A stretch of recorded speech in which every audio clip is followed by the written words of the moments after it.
people went to church camp. Okay, good to know. Fucking everybody went to church camp. Goddamn. All right. You definitely went to church camp. Did not like that. Goddamn. Good to know. I'm gonna make a lot of weird first impressions. I'm used to that. I've never really been popular when people met me. I think it's because I have beautiful, beautiful red hair. Yeah.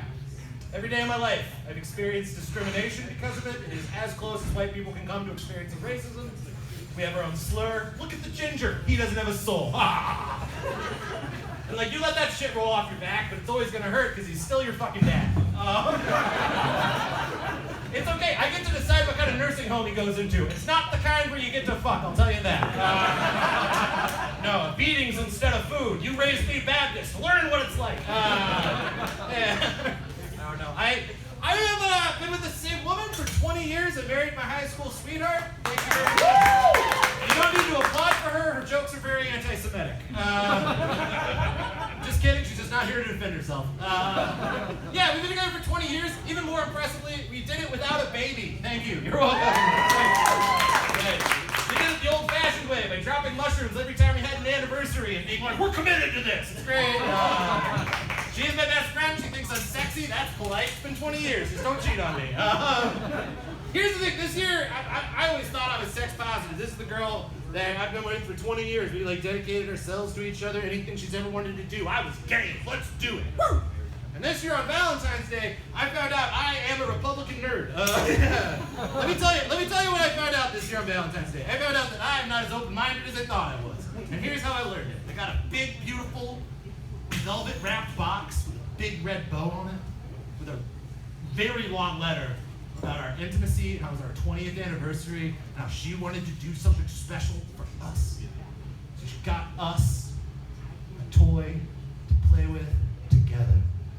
And I was just like, fuck yeah, let's do this. All right, okay. I opened the box. Guess what was inside the box, guys? It was a kit to make a dildo. From John Michael Bond. To make a dildo of my dick, guys. Okay, every man here laughed because they know that means it's fucking rude. Okay, that is a rude gift, all right? She was like, no, it's not a rude gift, it's a great gift. All we do, we mix up this stuff, we pour it in the mold, you get hard, you stick it in for 5 minutes, pull it out, we make a dildo on your dick. What's so weird about that? And I'm like, baby, I'm all for trying new shit, but why are we starting with me staying hard for 5 minutes? This is the most pressure I've ever been under in my entire life. Because, like, I don't know how much mix we got, okay? Do I get, like, a trial run? Or, like, do I get, like, one shot at it, you know? Are we just going to put them up on the mantle? Am I building a legacy right now? We're just going to be like, this one was because I had a shot beforehand for confidence, and that gave me whiskey dick. This one, she was like, it's special. What if you die? And I was like, if I die, do not play with my ghost cock. Absolutely not. I do not want a zombie memory of who I was, because first off, I cannot live up to its abilities. Where's my, if we get a divorce, I'm gonna have to stand in a fucking court of law and argue for custody of my own dick? I'm gonna be like, Your Honor, that is literally mine. They'll be like, I don't know, prove it. I'll be like, I did not realize there'd be so many people in the court today. I cannot at this moment. I took a pill that night. I don't know. Oh man, I had someone try to be cool with me, but it didn't work because they were younger than me. Here's the thing, I found out something. I didn't realize this. I didn't realize that guys in their 20s were taking Viagra just to feel like Superman. I didn't realize that. Yeah, I thought it was just guys in their 30s doing their best, you know? And at a comedy show, I told that joke, and afterwards a 24-year-old walked up to me and he was like, do you like drugs? I was like, I love drugs. He gave me a little pill that had a Viagra inside of it. Guys, I used to be young enough I got coke at shows. Do you understand? Like, that is not a good gift to give a person, okay? If you're a 24-year-old giving another 24-year-old a fucking Viagra, you're going like, yeah, go out there tonight, be the best of all of us. If you're giving it to me, you're like, hey man, I don't know what 38 is like, but it looks like hell, okay? Oh, shit. I do love her. She's got weird habits, things I didn't quite anticipate. When we met in high school, I was gonna be like, oh, this is gonna be the woman I love forever. Didn't realize that I was gonna be spending, the next decade listening to the most graphic stories about serial murder every day. Yeah. All she listens to is murder podcasts. Yeah. Okay, just curious. Hey men, how many of you listen to murder podcasts? You're not a man. Maybe you are. I don't know. I'm not going to do this. I just looked at him and I was like, you're definitely a woman. There's no way. I didn't raise my hand. I know. All right, curious. Ladies, how many of you listen to murder podcasts? Yeah. Guys, that is just training for dealing with men, okay? That's all it is. It's just cross-training for the future relationship that goes sour. I did not realize how many murder podcasts there were until we started doing the dishes together every night, and I was just like, oh, wow, there's millions of dead. But it didn't bother me until we went camping. I'll explain. I was making a fire. I was like, this is going to be so romantic. We're going to grill some steaks on this, have a sensual night. It's going to be amazing. And I was like down there putting the wood together. A stick break behind me startled me. I was like, oh shit, honey, it's just you. I thought you were a killer. And my wife said, in a quote, I would never kill you out here if the ground is too hard to dig. Yeah, fuck marriage counseling. You're listening to This American Life, all right? That's what we want to know. The worst part, she has a favorite serial killer? Yeah, that fucking... Does anyone here have a favorite serial killer? Oh! I saw 8 smiles that were like, I'm not raising my fucking hand. Just curious, is it Ted Bundy? Oh, that's a very knowing laugh. Okay, cool, it is. If you don't know, Ted Bundy, for some reason, is like the go-to favorite serial killer. Because there was like, he's so hot, I could have saved him. Like, no, you couldn't save yourself in that situation, you know, like. Here's the thing, if you don't know anything about Ted Bundy, in the 1980s, he killed 35 women that we know about. I say, too many. You're the ones who listen to that shit, okay? Here's what I didn't realize until I listened to these podcasts with my wife. What I did not know about Ted Bundy, and all the things he did, there's one thing that really threw me for a loop, and that is that when he was in college, he spent 3 years working as an operator at a suicide hotline.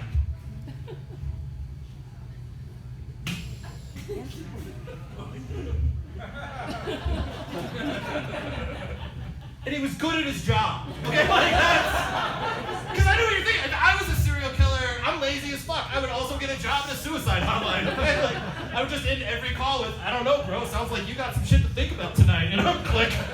Another tally on my wall. You know, not Ted Bundy. He was a killer for love of the game. He's like, I'm gonna do it. Let's do it. You know.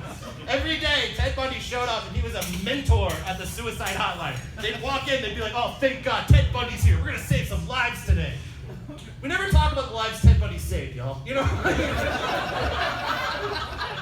you understand? If he stopped one nurse from killing themselves, he's technically in a net positive for saving lives. Do you understand? He would just walk in, they'd be like, I don't know what to do. She's been on the phone for hours crying. He's like, I got this. Hey, Susan? Yeah, I know it seems dark. No, it seems dark, but I want you to know, you're not going to die alone at your house today. You're going to die at the lake like I planned. Click. Okay, cool. You guys are fun. That joke goes a lot of different ways sometimes. One person called me a murderer. And it's like, no, just a witness. And, okay. What's a weird thing I can tell you? Oh, here's a fun thing. I've been with the same woman for 20 years. This year, we started dating a woman together. We are in a polyamorous relationship. I know, you're surprised because it took me 10 minutes to tell you. Seriously.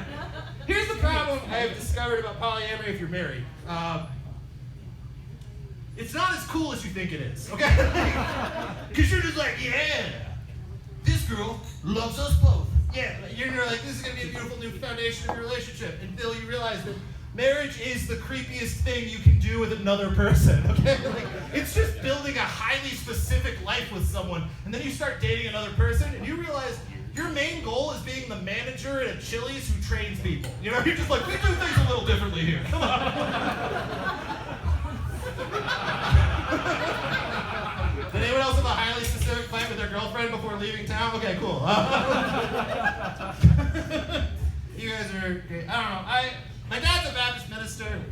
That was conflicting growing up. Like, very conflicting. And that's probably when we got married. We were like 23, 24. And we shouldn't have, not because we don't love each other, but because, like, we were only given advice from people who didn't know what the fuck our life would be like, you know? Like, the best piece of advice my old man gave me before I got married was, hey, never go to bed angry. And if you're in a fight that you don't know how to end, you need to stand up, say, I need to go calm down. You need to walk into another room, you need to sit down, you need to calm down. And that is amazing advice if you're a boomer. But if you're someone living in the economy they fucked up, that is terrible advice. Let me rephrase that. Have you ever tried to be righteously angry at your wife in a one-bedroom apartment, guys? Yeah. You can't fucking do it. You can't. Because you get into an argument, you're like, I'm gonna... Shit, I have two options. Okay, I can go to my room like a 6-year-old boy on time out. I guess I could leave and get a divorce. Option 3 is sitting on the sofa and watching MasterChef Junior next to your best friend who apparently doesn't know how to put away dishes. Did anyone have a highly specific fight with their other partner before leaving for tour? Okay, cool. I did grow up Baptist. I grew up Southern Baptist. You know, it's okay. Southern Baptist is just like Northern Baptist, you know? And you're like, what's Northern Baptist? Northern Baptist is Southern Baptist that's quiet and polite about their homophobia. It's great. And, Baptists are like a ska band for the shit they hate. They just got a trumpet section for everyone who did you wrong. And here's my problem. I grew up Baptist, and I grew up very sexually repressed. I'm 38. I grew up in the 90s mostly, and like that was a weird time to be horny. Here, I'm in fucking 7th and 8th grade on the school bus every day. I had to listen to Drew Hill sing Someone Sleeping in My Bed every single day and then walk off the school bus? Fuck you. How dare you? Are you kidding me? Every day I'd have to put my books in my lap and walk off the school bus, which is, I didn't need to do that. I had a boner, but 7th grade wasn't my year biologically. You know, I don't know what that was for. I will tell you this, though. The hardest part about being Baptist and growing up, like, kind of horny was that I grew up in an era before streaming porn. Like, you don't appreciate, if you're 26 and under, you do not appreciate how hard porn used to be. Like, does anyone here have taste in porn? That's brand new, okay? That's brand new. Before, is you like it with 2 people or 3 people. That's the only option. If you're gay, you're just like, I don't know, get a girl with short hair. There were very few options. And now you're like, I can't come unless it's a schoolgirl with my political views. Fuck you. And 1997, 1998, when I was getting started, fuck that, Chattanooga, Tennessee, you had very few options, guys. Very few. You're basically your only options. You went in the woods and you found a box of Playboys that some pervert had left like Johnny Appleseed. Just like everyone here loves blondes. Or your best friend had a stepdad who had a VHS collection. You just hoped he didn't have a fetish that was going to haunt you forever.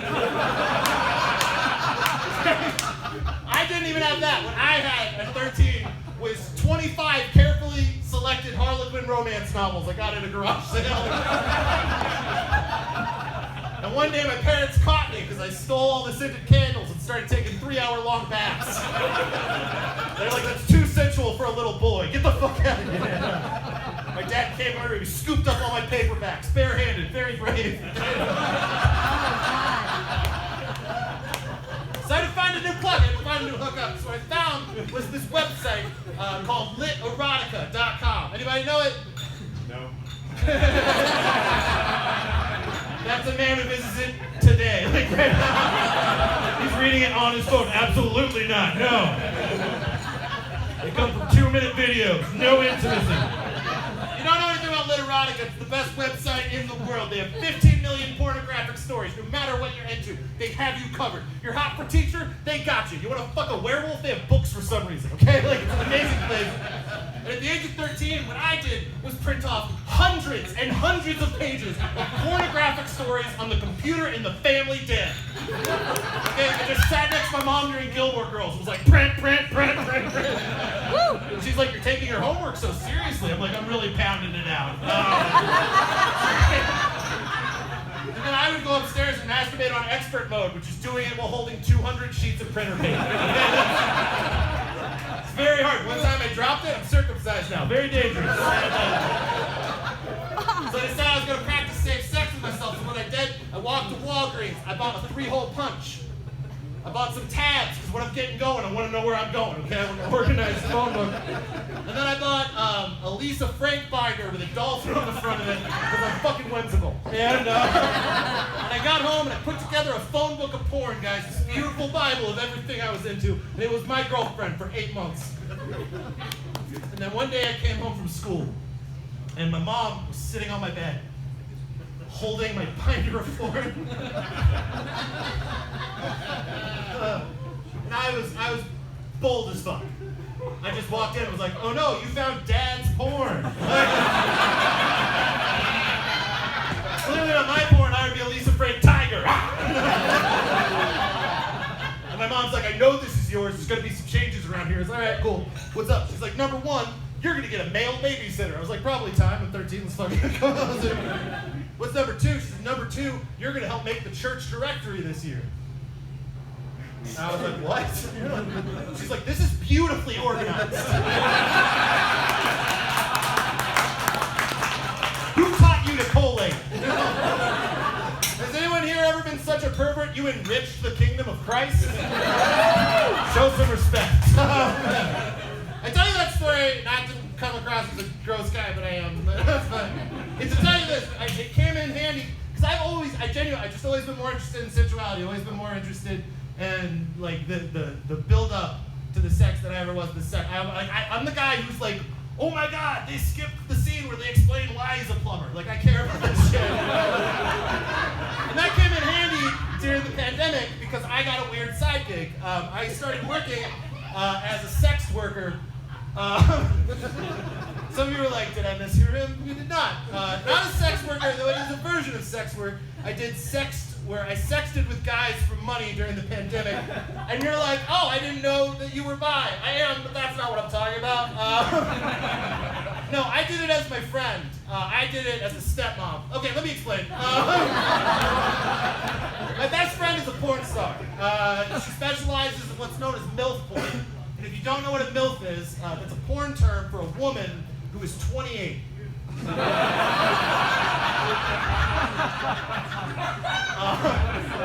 And MILFs basically now make what's called stepmom porn, because our generation learned the wrong lesson from divorce, apparently. He's like, you get 2 Christmases and a hot daddy. Fuck no, you need Christ. But like, no judgment, whatever gets you going. During the pandemic, porn production shut down, so porn stars would go on places like OnlyFans, and they would sex with fans for money. And she, after about a year, just couldn't take it anymore. I went over to her house one day, she was distraught, and I was like, hey, what's going on? She's like, I can't do it anymore, I need to take a break, because like, I'm sexting with my fans, but they are just going through it right now. And I was like, it's a global plague, we're all going through it. She's like, I'm not asking for perspective. And I was like, she's like, I maybe have to take a break. And I was like, oh, after everything you've done on camera, you can't handle some sad sons? I could do that. And she looked at me and said, fucking prove it. And she threw a phone at me like I had picked up a job dealing pills.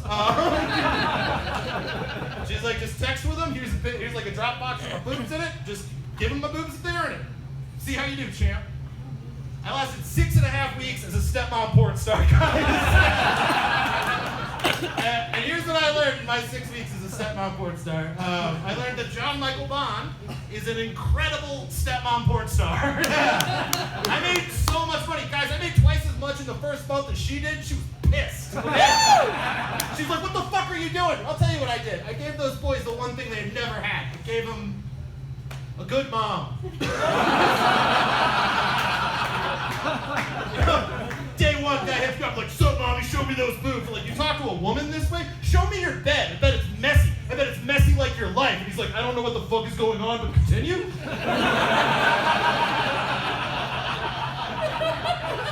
You want to see these mama memories? Make your bed, bounce a quarter off it. Send me a video and $50. He was like, yes, ma'am. I found my calling. Day two, sup, mommy, show me that ass. Hey, man, show me some sales reports. How are you doing at work? You coming to me with this kind of confidence? You're stepping into me? I don't think that I raised a son like this. He's like, you're right, I'm honestly doing very badly. I was like, all right, let's talk about it, you know? Like, over the course of 6 weeks, guys, what I did was raise up a generation of men, okay? Like, I gave them dating advice, I gave them business advice, I taught one guy search engine optimization, which is my actual job. But here's why I quit. There was one question that I did not realize men ask women constantly. Because I've been with the same woman for 20 years. I just didn't know. If you like dick in this room, has someone with with a dick ever asked you, is this the biggest dick you've ever seen? Men, that's at you. They're laughing at you, okay? Men, it's just a question. Why the fuck are you asking a question designed to hurt your own feelings? My wife's watched Game of Thrones. This isn't the biggest one she's ever seen, okay? And every day a guy be like, is this the biggest dick you've ever seen? And what I wanted to say is, it's bigger than mine. They didn't want to hear that. So what I'd say is, that dick's so big you need a license to use it. They'd be like, so top 5? How fucking broken are you? Are you kidding me? If I had a dick, someone made a law about it, I would have opened my set telling you, okay? You need to be top 5, you've seen my work, you know what I can take, okay? But I'd just be like, yeah, man, top 5. They'd be like, thank you. And I'd be like, $50. I'd be like, yeah, here you go. It's great. And I was fine with that. And then one day, a guy said, so top 3? Guys, I realized I was in a baby arms race I would never win. Okay?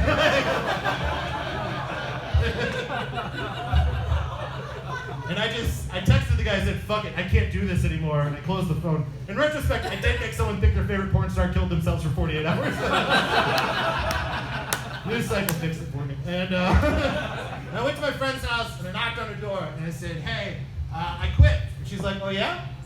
Why are you quitting? I said, the boys are going through it. She's like, I fucking told you. And I said, honestly, they just kept asking me if they had the biggest dick I ever seen. And she's like, yeah, they'll do that. I was like, why didn't you warn me, you know?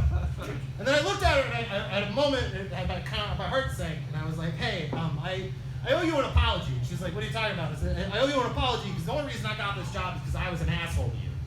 You told me you were having a hard time at work, and I made fun of you because you do something I couldn't do, so I just thought you could do anything, and I never considered how much humanity you see on a daily basis, and God knows how much fucking humanity I saw.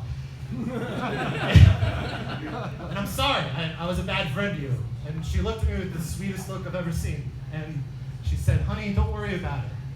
I love you, you did an amazing job, and honestly, you're not the first person to ever help me with this, but as far as I'm concerned, you're one of the best. And I was like, oh my God, like top 3? And she's like, get the fuck out of my house. My name's